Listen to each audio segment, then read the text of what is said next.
న్యాయాధిపతులు 2. యెహోవా దూత గిల్గాలు నుండి బయలుదేరి బోకీము నకు వచ్చి ఇలాగు సెలవిచ్చెను.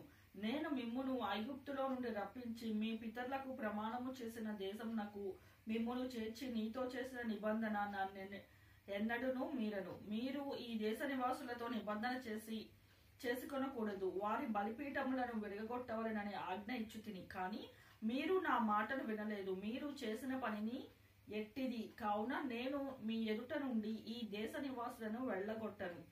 వారు మీ పక్కలకు శూలములుగా ఉందురు. వారి దేవతలు మీకు ఉరిగా ఉందురని చెప్పుచున్నాను.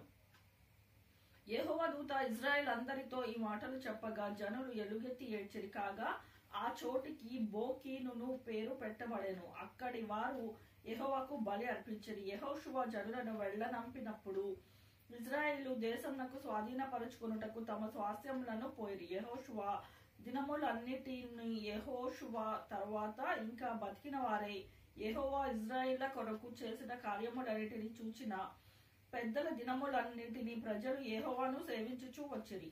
నూను కుమారుడగు యెహోవాకు దాసుడైన యెహోషువ 110 సంవత్సరముల వయసు గల వాడే మృతి పొందినప్పుడు అతని స్వాస్థ్యపు సరిహద్దులోనున్న తెన్ను తెరహులో జనులను పాతిపెట్టిరి. అది ఎఫ్రాయిములకు మన్యమందలి గాయాషు కొండకు ఉత్తర దిక్కున ఉన్నది.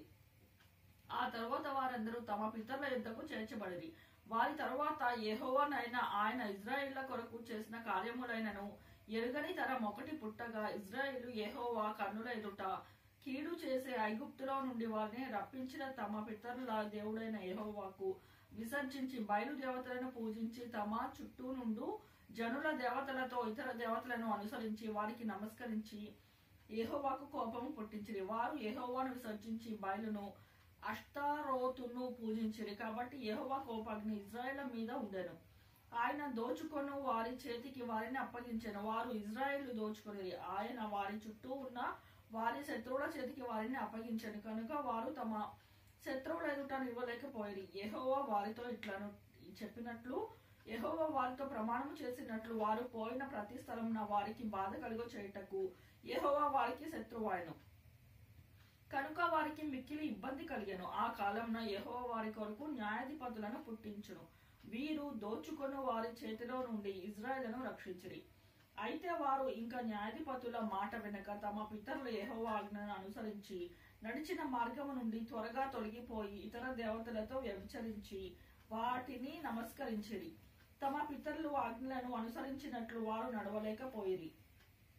తమ శత్రువుల తమను బాధింపగా వారు విడిచిన నిట్టూర్పులు యెహోవాను విని సంతాపించి వారి కొరకు న్యాయాధిపతులను పుట్టించి ఆయా న్యాయాధిపతులను తోడై ఉండి వారి దినములన్నిటిని వారి శత్రువుల చేతిలో నుండి ఇజ్రాయేలును రక్షించెను. ఒక్కొక్క న్యాయాధిపతి చనిపోగా వారు వెనుకకు తిరిగి ఇతర దేవతలను అనుసరించి పూజించి వారికి సాగిల పడుచుండుట తమ చేతులలోనేమి తన మూర్ఖ ప్రవక్తలలో ఏమి దేనిని విడవక తాను పూర్వీకుల కంటే మరి మిగుల చెడ్డవారైరి. కాబట్టి యెహోవా కోపాగ్ని ఇజ్రాయేళ్ల మీద నుండగా వారు ఇలాగూ సెలవిచ్చెను.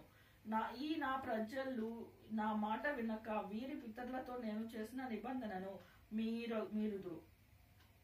కనుక నేను నియమించిన విధిని అనుసరించి వారి పితరులను నడిచినట్లు వీరును యెహోవా విధిని అనుసరించి నడుచుదురో లేదో ఆ జనము వలన ఇజ్రాయేలును శోధించుటకై యెహోషువ చనిపోయిన కాలంలో శేషించిన జనములలో ఏ జనమును వారి ఎదుట నుండి నేను వెళ్ళగొట్టెను. అందుకు యెహోవా ఆ జనములను యెహోషువ చేతికి అప్పగింపకయు శీఘ్రముగా వెళ్ళగొట్టకయు మాని వారిని ఉండనిచ్చెను.